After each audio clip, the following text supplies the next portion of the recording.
वेड प्रेमाचे बाग 33. ज्या दिवसाची सगळेजण इतके दिवस वाट पाहत होते तो दिवस अखेर आला होता. अनेक अडचणीनंतर दोन प्रेमी एकत्र येणार होते. राज आणि रियाचे प्रेम आपल्या अंतिम ध्येयापर्यंत पोचणार होते. पूर्ण समाजासमोर रीतिरिवाजाप्रमाणे राज तिला आपली अर्धांगिनी बनवणार होता. इथे ठाकूर व्हिलामध्ये सर्व तयारी पूर्ण झाली होती.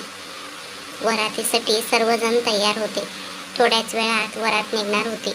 दुसरीकडे रिया लग्नाच्या पोशाखात ओठांवर मोहक स्मित हास्य घेऊन आपल्या ठाकूर साहेबांची वाट पाहत बसली होती. गडद लाल रंगाचे लेहंगा आणि त्यावर सोनेरी रंगाची भरगच्च काम केलेल्या त्या पेहरावात ती एखाद्या अप्सरेपेक्षा कमी दिसत नव्हती. गळ्यात सुंदर नेकलेस, कानात मोठे झुमके, नाकात मोठी नथ आणि कपाळावर मांगटिका, हातात हिरवा चुडा आणि हातावर ठाकूर साहेबांच्या नावाची रंगलेली गडद मेहंदी. आज सर्वांचा नजर रियावरच स्थिरावणार होत्या. आज ती खरोखर जगातील सर्वात सुंदर वधू दिसत होती. आज पुन्हा एकदा राजचे हृदय चोरले जाणार हे नक्की होते. ती गोंडस वधू आपल्या मैत्रिणींच्या गोळक्यात बसून लाजत होती, तर दुसरीकडे राज देखील आज अतिशय देखणा दिसत होता. त्याने रियाचं पोशाखाला साजेस सोनेरी रंगाचं शेरवानी घातला होता. तो आपल्या रूमच्या खिडकीपाशी उभा असतानाच दरवाजा उघडला आणि यशवंत आणि अनिता आत आले. त्यांच्या मागोमाग नीलच्या मोठ्या काकूंची मुलगी आणि जावई सुद्धा आले. त्यांना पाहून राज हसून त्यांच्या गळ्यात पडला. नीलची जिजू राजची पाठ तोपटत म्हणाले, लंडनहून आल्यावर तुम्ही थर आम्हाला विसरूनच गेलात साले साहेब. हे ऐकून राज हसून बाजूला झाला आणि म्हणाला, असं काही नाहीये जिजू, तुम्हाला आम्ही कसं विसरू शकतो. ताईपेक्षा जास्त तर मी तुमच्या जवळ आहे. हे ऐकून त्यांच्या मागे उभा असलेला नील मनातल्या मनात राजला शिव्या घालू लागला. हा हरामी चक्क आपल्या लग्नाच्या दिवशीही खोटं बोलतोय. माझ्या बहिणीसमोर हा नेहमीच एका आदर्श मिळवण्यासारखं वागतो, पण आता मात्र मोठ्या गप्पा मारतोय आणि माझ्या पाठीमागे सतत माझी निंदा करतोय. असं विचार करत तो राजकडे रागाने बघू लागला. नीलला पाहताच त्याची बहीण हसली. मग राजच्या गालाला हळूच स्पर्श करत तिने त्याची दृष्ट काढली आणि पुटपुटली, माझ्या भावाला कुणाचीही नजर न लागो. त्यानंतर त्याच्या मेहुण्याने राजला खुर्चीवर बसवले आणि त्याचं शेहरा बांधायला सुरुवात केली. थोड्या वेळाने राजच्या कपाळावर विधिवत टिळा लावून आणि त्याला घोड्यावर चढायला मदत करून सर्वजण वरातीसह निघाले. दरम्यान जेव्हा लता रियाच्या रूममध्ये आली तेव्हा आपल्या फुलासारख्या नाजूक मुलीला नवरीच्या वेशात नटलेले पाहून डोळ्यात पाणी आले. ती पटकन आपले अश्रू पुसत रियाच्या जवळ गेली. आपल्या आईला पाहून रिया हसली. लता तिच्या कपाळाचे चुंबन घेत म्हणाली, बाळा तू अगदी सुंदर दिसतेस. मग स्वतःच्या डोळ्यातील काजळाचा एक छोटासा टिपका रियाचं कानाचा मागे लावला आणि म्हणाले, मला हे केलंच पाहिजे, नाहीतर आज चक्क माझीच नजर माझ्या लेकीला लागेल. हे ऐकून रिया हसली आणि तिने आपल्या आईला मिठी मारली. अगदी त्याच वेळी निशा दरवाजातून आत आली आणि मागून हाक मारली, आंटी तुम्ही तुमचं सगळं प्रेम फक्त रियावरच उधळणार आहात का. मी सुद्धा इतकेच आहे बरं का.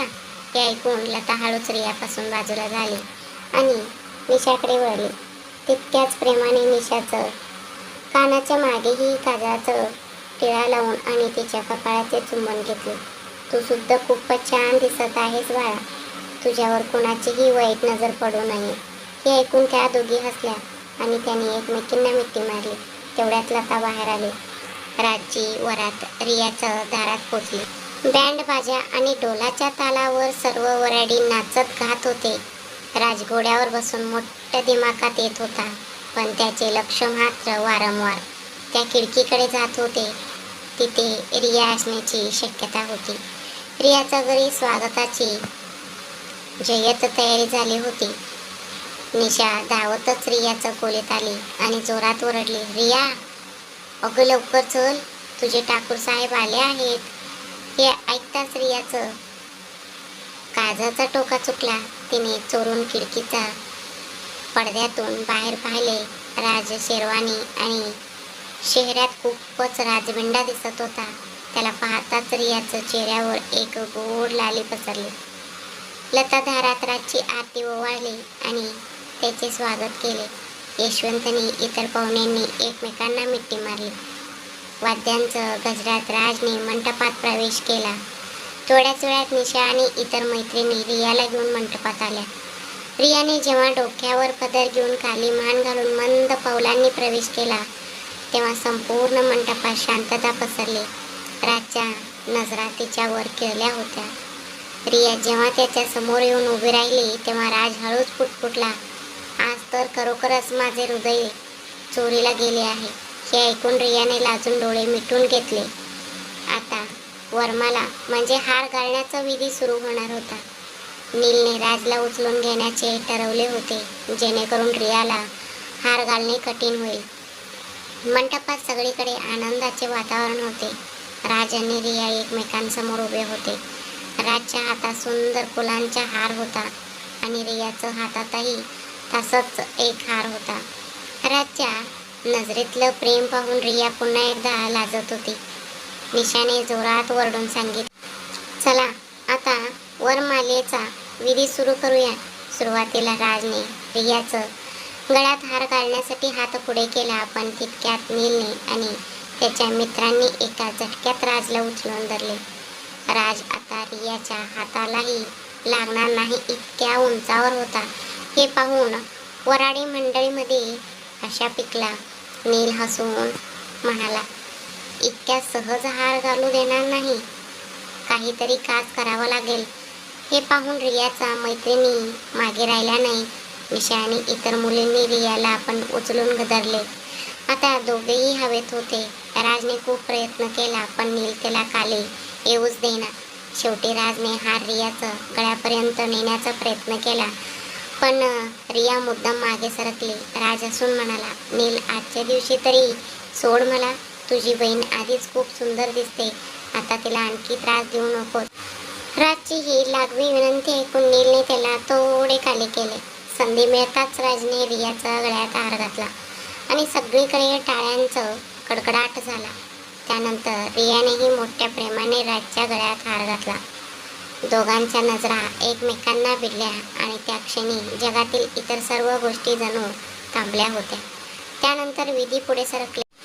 राज आणि रिया आता पवित्र अग्नीसमोर पेरे घेण्यासाठी तयार होते. लग्नाचा सर्वात महत्त्वाचा आणि भावूक क्षण आता जवळ आला होता. राज आणि रिया दोघंही लग्नाच्या पवित्र मंडपात अग्नीसमोर बसले होते. पंडिताने मंत्रोच्चार सुरू केले आणि वातावरणात एक वेगळीच पवित्रता पसरली.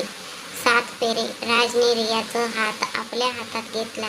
रियाचा हात थरथरत होता पण राजच्या स्पर्शाने तिला एक सुरक्षितता जाणवली. जेव्हा ते अग्निभोवती पेरे घेऊ लागले तेव्हा राजने मनोमन शपथ घेतली की तो रियाचं आयुष्यात कधीही दुःख येऊ देणार नाही. प्रत्येक पेऱ्यासोबत त्याच्या आयुष्याची नवीन गाठ बांधली जात होती. वराडी मंडळी त्यांच्यावर फुलांचा वर्षाव करत होती आणि निशा व नील कौतुकाने आपल्या लाडक्या जोडीकडे पाहत होते. सेंदूर आणि मंगळसूत्र. पेरे पूर्ण झाल्यावर सर्वात खास क्षण आला. राजने हातातील मंगळसूत्र रियाचं गळ्यात घातले. रियाचं डोळ्यात आनंदाश्रू होते. त्यानंतर राजने आपल्या सुटकीत लाल सेंदूर घेतला.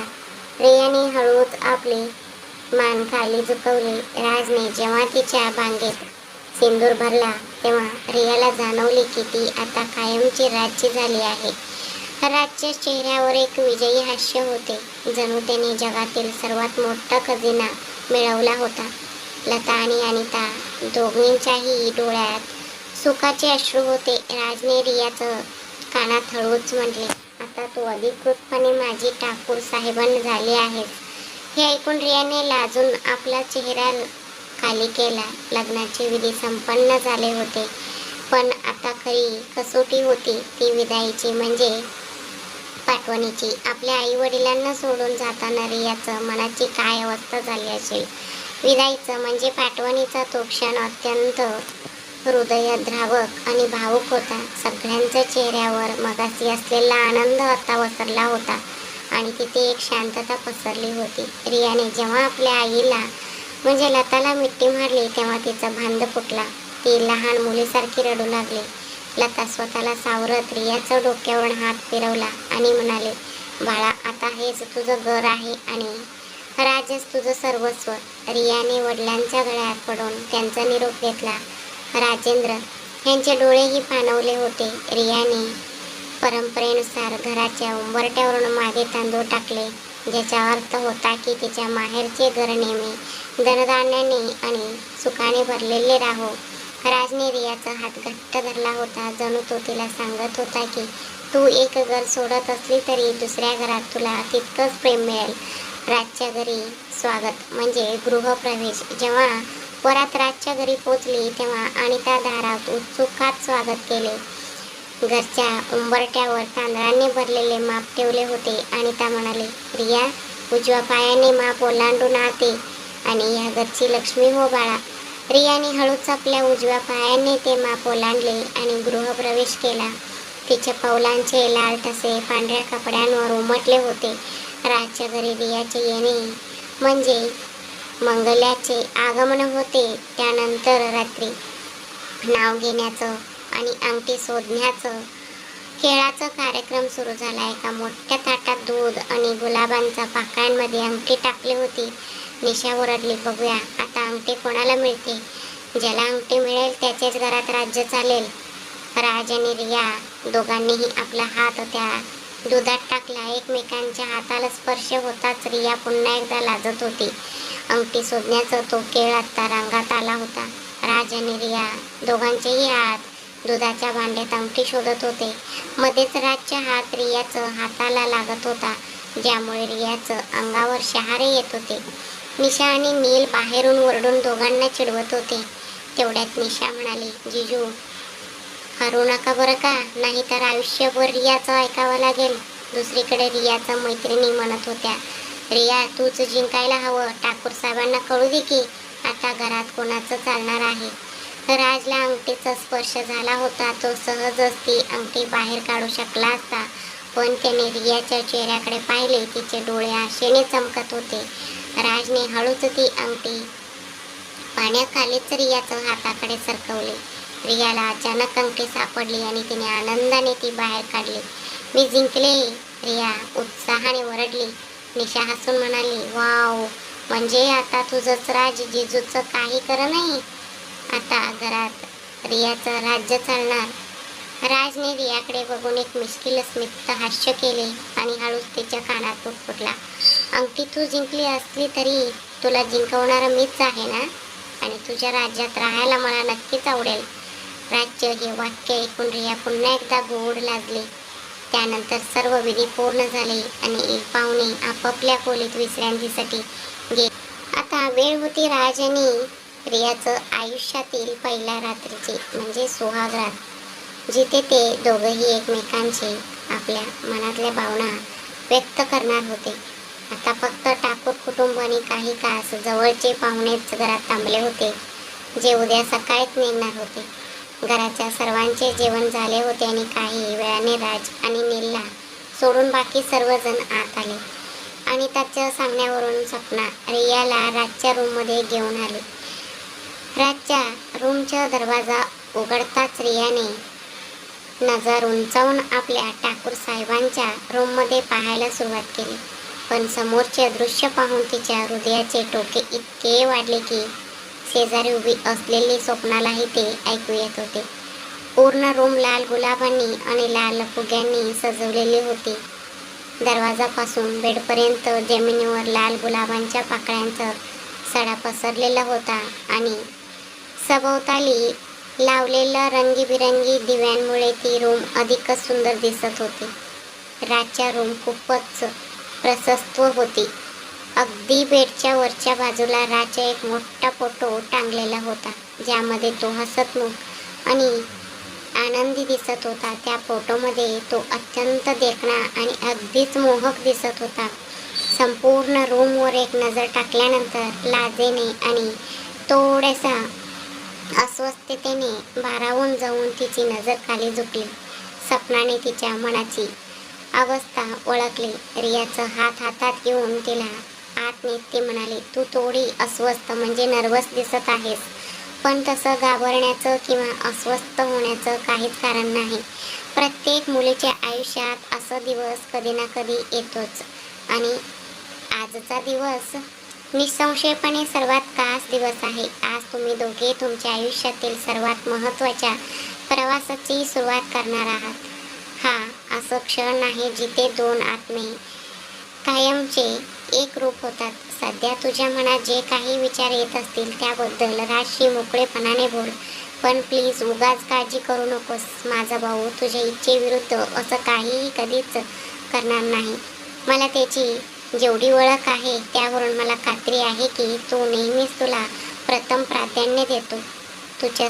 तुझ्या संमतीला त्याच्या दृष्टीने नेहमीच सर्वोच्च महत्त्व असेल. त्यामुळे घाबरण्याचं खरं तर काहीच कारण नाही. आणि राहिला प्रश्न तुझ्या अस्वस्थतेचा, तर मी जे सांगते ते नीट लक्ष देऊन ऐक. रियाच्या गालावर हळुवारपणे हात ठेवत, आज ना उद्या तुला ते एक पाऊल पुढे टाकावंच लागणार आहे. हो ना, मग आजच का नाही? जर तू एक पाऊल पुढे टाकलं तर तो तुझ्या अगदी बाजूने चालेल, तुझ्या प्रत्येक पावलाशी पाऊल जुळवत. बोलताना ती हलकेच हसली. आता असं विचार करत बसू नकोस की दीदी हे काय बोलत आहे. शेवटी आता मी तुझी वहिनी आहे ना, त्यामुळे तुला थोडं सल्ला देणं मला शोभूनच दिसेल नाही का? रिया आणखीच लाजून गेले. लाजेने तिचा चेहरा पूर्णपणे लालबुंद झाला. सपना म्हणजे नीलच्या मोठ्या काकूंची मुलगी. ठीक आहे, तू आत बस. राज कोणत्याही क्षणी येईल, मी जाते. मग रिया म्हणाली, दीदी प्लीज अजून थोडा वेळ थांबा. अगं पण मला तुमच्यामध्ये कबाबमधलं हाड बनायचं नाहीये. तू शांत बस, मी राजला आत पाठवते. राजचं नाव ऐकताच रियाचं हृदयाची धडधड आणखी वाढली. आपला पदर सावरत ती शांतपणे बेडवर बसली. दरम्यान आपल्या मित्रांशी बोलणं संपवून राज नीलसोबत आत आला आणि त्या राजकडे एक कठोर कटाक्ष टाकत म्हणाले, तुझ्या लक्षात येतंय ना की ती आत एकटीच आहे? थोड्या वेळापूर्वी तर तू तिला भेटायला अधीर झाला होतास, मग आता काय झालं? हे ऐकून नील मध्येच म्हणाला, मामी तुमचा विश्वास बसणार नाही. तो आत येणारच नव्हता. मला त्याला सांगावं लागलं, चल खूप उशीर झाला आहे. फक्त ह्याच कारणासाठी तो आता इथे आहे. हे ऐकून राजने त्याच्याकडे रागाने पाहिले. मग अनिताकडे वळून त्याने समजावून सांगितले, आई माझे सगळे मित्र उद्या सकाळी लंडनला परत जात आहेत, त्यामुळे थोडा उशीर झाला, माफ करा. ठीक आहे, तर आता जा हां, म्हणत राज फुटफुटला आणि नीलकडे रागाने बघतच तो आपल्या रूमकडे निघून गेला. राज जसा जसा आपल्या रूमच्या दिशेने पुढे सरकला तसा त्याच्या चेहऱ्यावर एक हास्य उमलले, कारण त्याला ठाऊक होते की त्याची लाडकी वधू, त्याची बायको तिथेच त्याची वाट पाहत बसलेली असेल. त्याने दरवाजा उघडला आणि तो आत शिरला. मग तिथेच उभा राहून त्याने आपल्या त्या गोड नवरीकडे अत्यंत प्रेमाने पाहण्यास सुरुवात केली. ती बेडवर अगदी हक्काने आपलेच घर असल्याचं भावनेने बसलेली होती. पण हे काय, त्याची बायको जिथे बसली होती तिथेच तिला झोप लागली होती. तरीही हे पाहून राजच्या चेहऱ्यावरील हास्य अधिकच गहिरे झाले. त्याला मनापासून एक गहन शांतता जाणवली. त्याला नेमकं हेच तर हवं होतं, ती आयुष्यभरासाठी सोबतीला असावी. तो आणखी आत आला आणि त्याने दरवाजा लावून घेतला. मग हळुवार पावले टाकत बेडजवळ जाऊन तो रियाच्या अगदी शेजारी बसला. ती तिथे झोपलेली होती. राजने मान खाली घातली आणि हे दृश्य पाहून तो हलकेच हसला. मग रियाचं कानाजवळ हळूच झुकून त्याने अगदीच अस्पष्ट, कुणालाही ऐकू न जाईल अशा आवाजात कुजबुजले, जागी हो बायको, आज रात्री मला तुझ्यासोबत रात्र जागून काढायची आहे. आपल्या कानाशी त्याचा ओठांचा स्पर्श जाणवताच तिच्या हृदयाची धडधड वाढली. ती एकदम दचकून गडबडीने जागी झाली. राजला आपल्या इतक्या जवळ पाहून तिची झोप पूर्णपणे पळाली. लाजेची एक गुलाबी छटा तिच्या चेहऱ्यावर पसरली. हळूच आपल्या पापण्या उघडत ती अडखळत म्हणाली, तुम्ही अजून परत आला नव्हता ना, त्यामुळे मला वेळेचा बाणच राहिला नाही. तुमची वाट पाहत असतानाच मला कदाचित झोप लागली असावी, माफ करा. म्हणजे तू खरंच माझी वाट पाहत होतीस? मग रिया अधिकच बावरली. तिने आपली नजर दुसरीकडे वळवली आणि इकडे तिकडे अगदी अस्वस्थपणे पाहू लागली. नाही, मला म्हणायचं आहे की हो. तिने डोळे घट्ट मिटून घेतले. ती काहीच बोलू शकली नाही. राज हसला आणि त्याने रियाला तिथेच पकडले. तिला आपल्या मांडीवर बसवले आणि तो बेडला टेकून बसला. त्याचा अचानक ओढीने रियाचा श्वास जलद झाला. तिने राजच्या कांदा घट्ट धरला. त्याचा चेहरा रियाचं मानेला स्पर्श करत होता. ते इतके जवळ होते की त्यांच्यामध्ये हवा जाण्यासही जागा नव्हती. राजने क्षणभर तिच्याकडे पाहिले, मग त्याचे ओठ तिच्या मानेवर फिरू लागले. राजचा गरम श्वास मानेवर जाणवताच ती शहारली. तिचे हात राजच्या कांद्यावर विसावले. राज त्याचे ओठ तिच्या मानेवर फिरवत म्हणाला, हा, म्हणजे तू माझीच वाट पाहत होतीस? आता मात्र रिया काहीच बोलू शकली नाही. म्हणून राज तिच्याकडे पाहू लागला, जी लाजेने लाल झाली होती. हे पाहून राजने तिचा चेहरा आपल्या हातात घेतला आणि म्हणाला, माझ्याकडे बघ. हे ऐकून रियाने आपल्या मोठ्या काजळ लावलेल्या डोळ्यांनी त्याच्याकडे पाहिले. मग राजने तिच्या कपाळावर प्रेमाने चुंबन घेतले आणि म्हणाला, तुला भीती वाटत आहे का? हे ऐकून रियाचं पापण्या आपोआप मिटल्या. तिला अशी लाजताना पाहून राज म्हणाला, जा ड्रेस चेंज करून ये. तो लेंगा तुला जड वाटत असेल. हे ऐकून रिया होकारार्थी मान हलवली आणि चेंजिंग रूमकडे जाऊ लागली. तेवढ्यात राजने तिला थांबवले आणि म्हणाला, तिथे तुझ्यासाठी एक पॅकेज आहे, उघडून बघ. मी इथे तुझी वाट बघतोय. हे ऐकून रियाने होकारार्थी मान हलवली आणि ती आत गेली. म्हणून राज शुद्ध फ्रेश व्हायला वॉशरूममध्ये गेला. थोड्या वेळाने राज बाहेर आला. आणखी खिडकीजवळ रियाची वाट बघू लागला. तेवढ्यातच दरवाजा उघडला. राज मागे वळला आणि त्या दिशेने बघतच राहिला. रियाने चेरी रेड कलरची शिफॉन साडी आणि काळ्या रंगाचं स्लीवलेस ब्लाऊज घातला होता. तिचे केस मोकळे होते. कपाळाच्या मध्यभागी लाल कुंकू होते आणि राजचे नाव असलेले एक बारीक मंगळसूत्र घातले होते. तिला बघून राजचं काळजाची धडधड वाढली आणि रिया तिथे पुतळ्यासारखी उभी होती. तिचा चेहरा कुंकवाने लाल झाला होता. तिच्या चेहऱ्यावर थोडी अस्वस्थता आणि संकोच दिसत होता. तिला बघून राजचा घसा कोरडा पडला. हळूच तो चालत तिच्या जवळ गेला. मग तिच्या अगदी जवळ झुकून तो पुटपुटला, असं दिसतंय की आज तू माझे जीवच घेणार आहेस की काय? हे शब्द ऐकून लाजेने रियाचा चेहरा अधिकच लालबुंद झाला. मग राजने आपले मजबूत हात पुढे करून तिच्या साडी घालून डोकवणारी तिची गोरी सडपातळ कंबर आपल्या हातात घेतली आणि हळुवारपणे तिचे पाठ भिंतीला टेकवले. राजची जवळीक जाणवताच ती विरघळू लागली. तिच्या हातांनी नकळतपणे त्याच्या छातीवरची पकड घट्ट केली. त्याने आपले हात हळुवारपणे रियाच्या कमरेवरून फिरवायला सुरुवात केली. राजच्या हातांच्या आपल्या कमरेवरील स्पर्श रियाला स्पष्टपने जाणवत होता. एक अशी संवेदना ज्यामुळे तिचे शरीर तीव्र इच्छेने थरथरू लागले. मग राजच्या हात वर सरकवून तिचा चेहरा कुरवाळू लागला आणि शेवटी तिच्या छातीवर स्थिरावला. त्याच क्षणी रियाने राजचा हात घट्ट पकडला आणि पापण्या उघडून त्याच्याकडे वर पाहिले. त्याच्या डोळ्यात एक धुंद करणारी उत्कटता उमटू लागली होती. ते दृश्य पाहून रियाचा श्वास जलद झाला.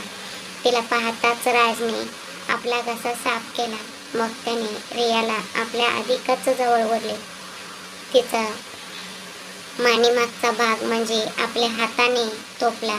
तिचे तर ते गुलाबी ओठ आपल्या ओठात पकडले आणि तो तिचे उत्कटतेने चुंबन घेऊ लागला.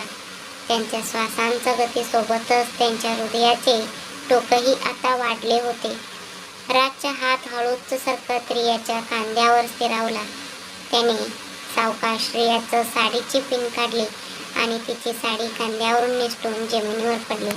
राजने रियाच्या खांद्यावर आपल्या ओठांची हालचाल सुरू केली. राजच्या ओठांचा तो स्पर्श रियाला वेड लावत होता, ज्यामुळे तिच्या अंगाचं हलकासा थरकाप उडत होता. तिचे हात राजच्या छातीत रुतत होते, ज्यामुळे राजची नशा आणखीच चढत होती. त्याचा हात हळूच सरकत कमरेवर स्थिरवला. जेव्हा त्याने रियाचं कमरेवरून साडी बाजूला करण्याचा प्रयत्न केला, तेव्हा रियाने त्याचा हात घट्ट पकडला त्या कृतीमुळे राज अचानक थांबला. रियाकडे पाहत राजने तिची कंबर सोडून दिली आणि तो तिच्यापासून थोडं दूर झाला. हे जाणवताच रियाने पटकन आपले डोळे उघडले आणि त्याच्याकडे पाहिले. तोही तिच्याकडेच पाहत होता. तो पाहतच होता. मग तिने आपली पापणी खाली झुकवली.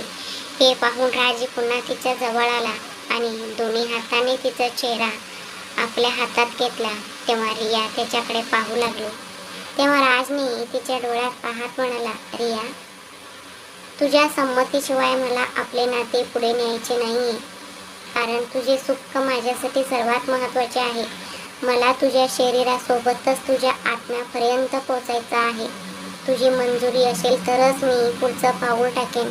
नाहीतर तुला जेव्हा कम्फर्टेबल वाटेल तोपर्यंत तू वेळ घेऊ शकतेस. जेव्हा तू मनातून तयार असशील तेव्हाच आपण आपल्या शारीरिक संबंधांना पुढे नेऊ. मी वाट पाहीन. हे ऐकून रियाचे डोळे पाणवले.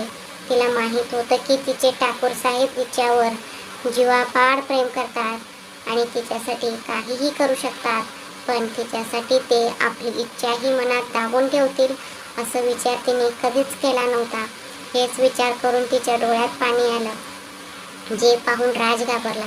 मग तिचा चेहरा आपल्या जवळ घेत तो म्हणाला, बच्चा, रडतेस का? सांग ना मला. काही चूक झाली का माझ्याकडून? प्लीज मला माफ कर. तुझ्या परवानगीशिवाय मी तुला त्रास देणार नाही. I promise.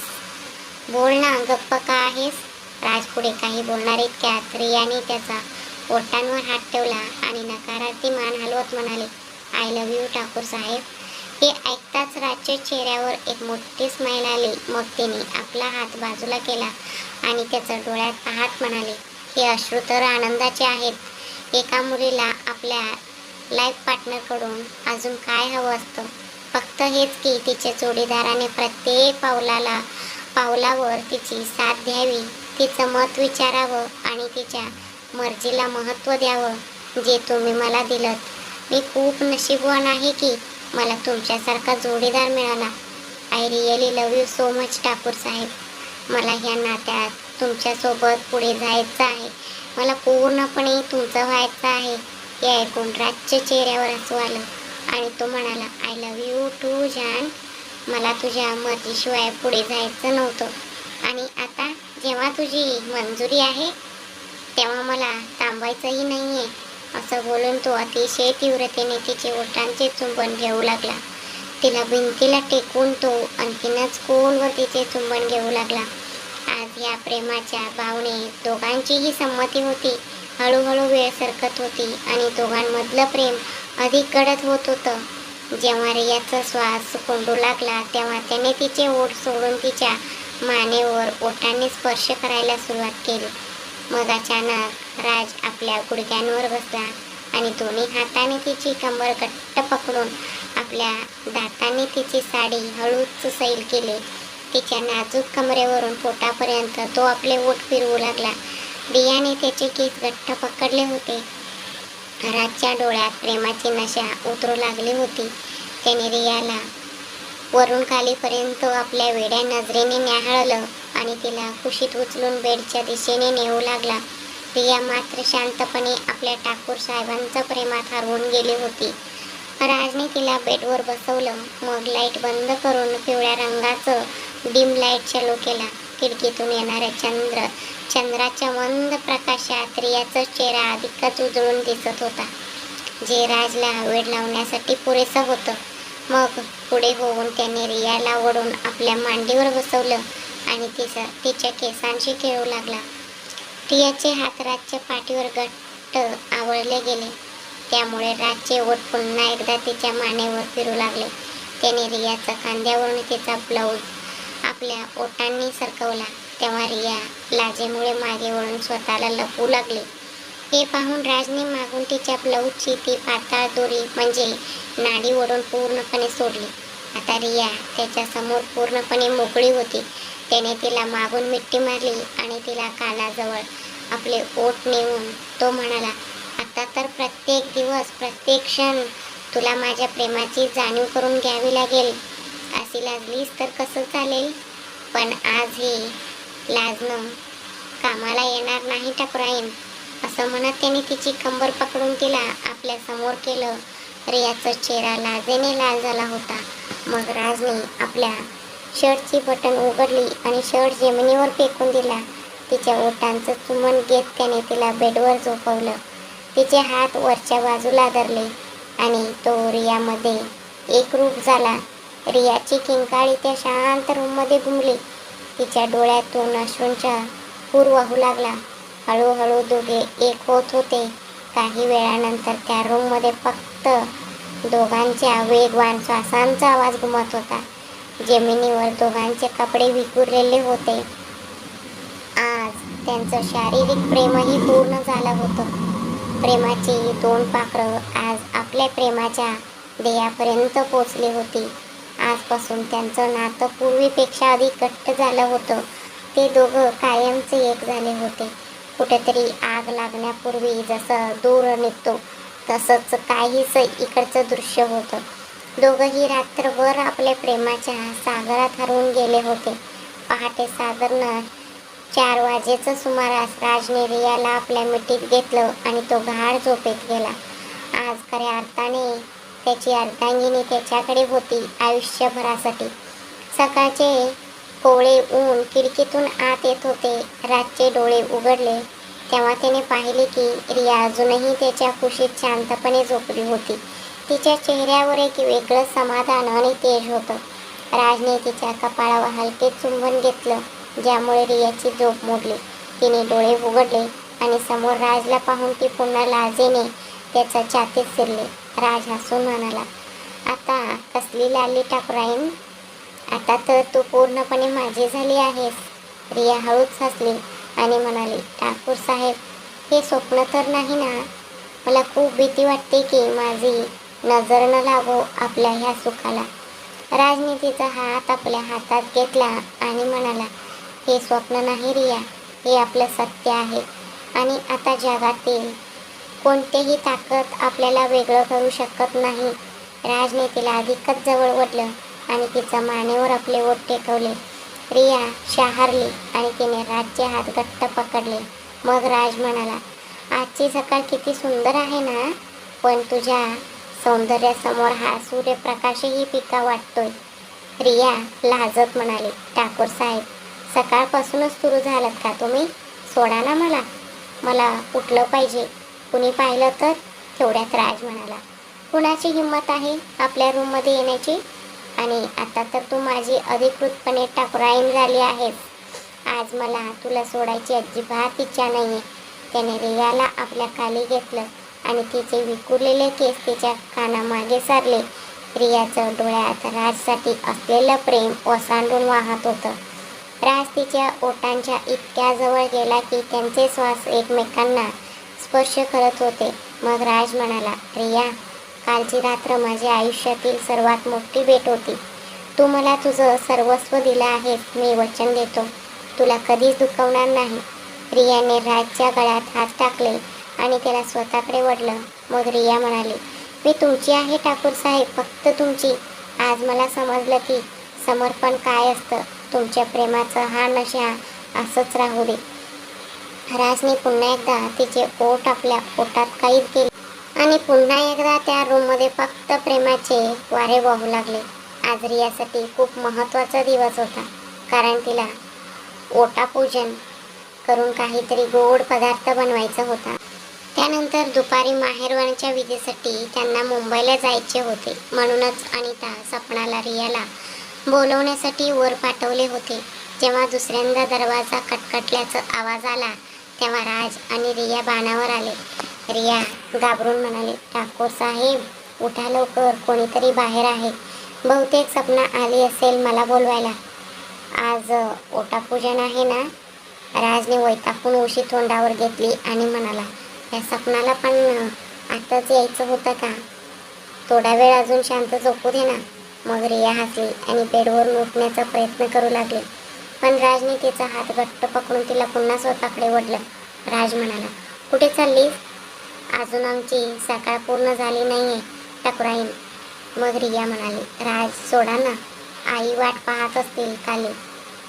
पहिल्याच दिवशी उशीर झालं तर काय म्हणतील त्या, प्लीज सोडा. सपनाने बाहेरून पुन्हा आवाज दिला, वहिनी अहो किती वेळ. तेव्हा रिया उठायला लागली तसं राजने तिला पुन्हा आपल्या मिठीत ओढलं आणि तिच्या कानाजवळ चुंबन घेत म्हटलं, सध्या तू अशा अवस्थेत नाहीयेस की जाऊन दरवाजा उघडू शकशील. तेव्हा रियाला स्वतःच्या स्थितीची जाणीव झाली आणि ती लाजली. तिने आपलं तोंड राजच्या छातीत लपवलं. राजने तिला अधिक घट्ट पकडलं आणि दरवाजाच्या दिशेने पाहून म्हणाला, दीदी आम्ही अर्ध्या तासात येतोय. हे ऐकून सपना हसली आणि म्हणाली, ठीक आहे लवकर या. मामीने सांगितले की आज स्वयंपाकघरात पूजन आहे. मग राज म्हणाला, हो ठीक आहे दी, रिया येते. हे ऐकून सपना हसत हसत खाली निघून गेले. मग राजने रियाचं कपाळावर चुंबन घेत म्हटलं, जा जाऊन तयार हो, आईसाहेबांचा निरोप आलाय. रिया म्हणाली, सगळे काय विचार करत असतील माझ्याबद्दल.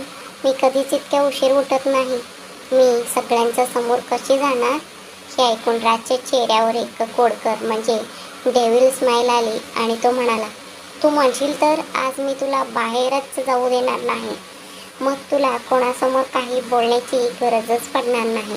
हे ऐकून रिया राजपासून लांब झाली आणि स्वतःला पांढऱ्या चादरीत गुंडाळून राजकडे कटाक्ष टाकत तोंड वेडं वाकडं करून बाथरूममध्ये पळाले.